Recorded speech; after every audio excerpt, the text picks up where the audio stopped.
जी, अस्सलाम वालेकुम। कैसे हैं आप सब? मैं उम्मीद करती हूँ कि आप सब खैर खैरियत से होंगे। किसी गांव में एक बिट्टू नाम का लड़का रहता था। तो उसकी उस गांव में एक चिकन की शॉप थी। तो वहाँ के जो लोग थे गांव वाले, वो सब उसकी दुकान से गोश्त खरीदने आया करते थे। अब उसी गांव में एक मीठे नाम का लड़का भी रहता था अपनी फैमिली के साथ, जो कोई काम काज नहीं करता था, सारा दिन फ्री रहता था घर में। उसकी अम्मी, उसकी अब्बू, उसकी फैमिली डेली उसको कहती कि कोई काम कर लो ताकि घर का खर्च चला सकें, हम कुछ सहारा बन जाए हमारा। तो ऐसे ही एक दिन वो उस बिट्टू की दुकान पर चला गया और उसे पूछने लगा कि भाई, मैंने भी अपना काम करना है, अगर आप मुनासिब समझें तो मैं आपकी तरह चिकन की शॉप खोल सकता हूँ। तो बिट्टू ने उस मीठे से कहा कि जी भाई, ठीक है, आप खोल सकते हैं।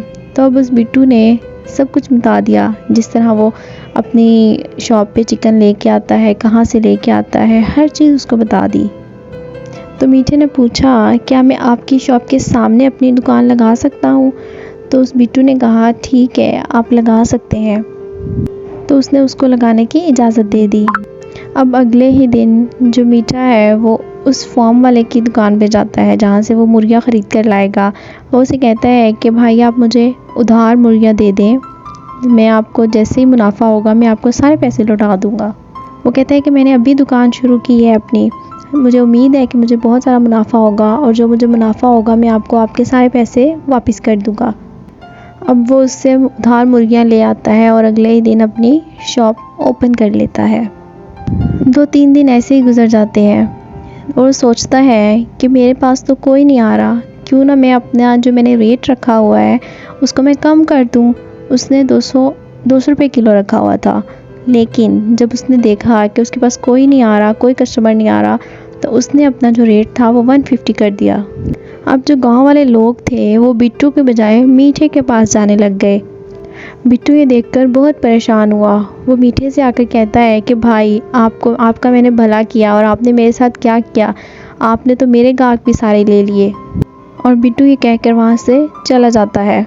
अब उसी गांव में एक ठाकुर भी रहता था जिसके पास बहुत सारी गाय भैंसें वगैरह थी। उसने अपने एक आदमी को भेजा कि जाकर 10 किलो गोश्त ले आओ, मेरे घर कुछ मेहमान आने हैं, और गोश्त वहाँ से लेके आना जो बहुत ज़्यादा कम रेट में दे रहे हो।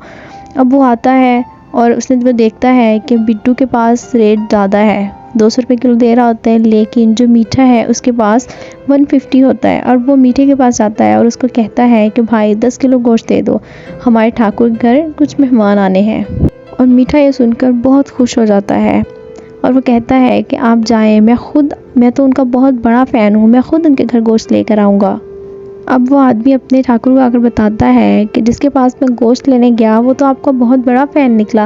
वो कहता है कि मैं खुद आपको गोश्त देने आऊँगा।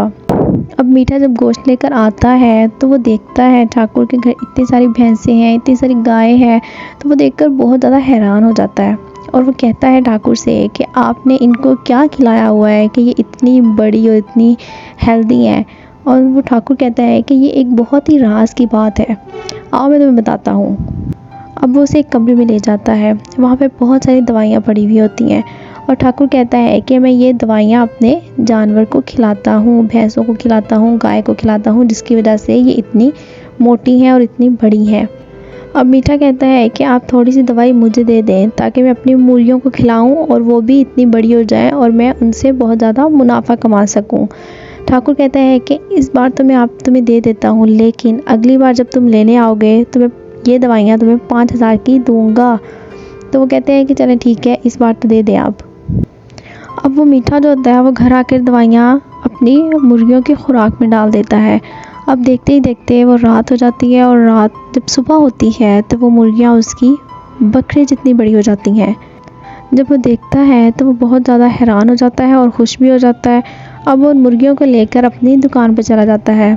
अब ऐसे ही 3-4 दिन गुजर जाते हैं, हर कोई उससे गोश्त लेना दोबारा शुरू हो जाता है। पहले भी उसी से लेते थे, लेकिन अब जब से उनको पता चला है कि ये मुर्गियाँ इतनी फ़ायदेमंद हैं, इतनी हेल्दी खुराक खाई है इन्होंने, तो हर कोई उससे गोश्त लेना शुरू हो जाता है। अब जो बिट्टू होता है वो बेचारा सोचता है कि मेरा अब इस गाँव में कोई काम नहीं है, तो वो अपना सामान पैक करता है और इस गाँव से चला जाता है। अब ऐसे ही कुछ दिन गुजर जाते हैं और कुछ दिन गुजरने के बाद लोग जो होते हैं बीमार होना शुरू हो जाते हैं। अब जो मीठा होता है वो बहुत परेशान होता है कि हो सकता है कि जो मैंने गोश्त इनको दिया है इस वजह से लोग बीमार होना शुरू हो रहे हैं। अब वो अपनी दुकान बंद करके घर आ जाता है और अपनी बीवी से आके कहता है कि लोग तो बहुत ज़्यादा बीमार होना शुरू हो गए हैं, मुझे लगता है कि जो दवाई मैंने मुर्गियों को दी है और वो गोश्त खाने की वजह से लोग बीमार हो रहे हैं, मुझे चक्कर आ रहे हैं, मुझे एक गिलास ठंडा दूध ला दो। अब उसकी बीवी जो होती है दूध लेके आती है और उस दूध में चीनी के बजाय वही दवाई डाल देती है। अब जब वो दूध पीता है तो वो भी थोड़ी देर के बाद मोटा और बड़ा हो जाता है। तो वो अपनी बीवी से पूछता है कि तुमने इस दूध में क्या मिलाया है? तो वो कहती है कि वही जो बॉक्स में चीनी रखी हुई थी किचन में। तो वो बहुत ज़्यादा परेशान हो जाता है और कहते हैं कि वो चीनी नहीं थी बल्कि वो तो दवाई थी जो मैंने मुर्गियों की खुराक में डाली थी। अब फ़ौरन वो उसे डॉक्टर के पास लेके जाती है। अब डॉक्टर जब उसको देखता है तो वो फ़ौरन समझ जाता है कि ये वही दवाई है जो वो मुर्गियों के देता है और मुर्गियाँ इतनी बड़ी हो गई हैं, अब ये दवाई इसने खुद खाई है। तो वो फ़ौरन पुलिस को कॉल करता है और पुलिस उसको पकड़ कर ले जाती है। अब वो मीठा सोचता है कि मुझे इतनी लालच नहीं करनी चाहिए थी, अगर मैं लालच ना करता तो शायद आज मैं इस जगह पे ना होता। इसलिए हमेशा वो काम करें जो हमें बुराई से बचाए, जिसमें कोई लालच ना हो, जिसमें सिर्फ अपना फ़ायदा ना हो बल्कि दूसरों का फ़ायदा भी हो। अगर सिर्फ अपने बारे में सोचेंगे तो बस नुकसान ही उठाएंगे।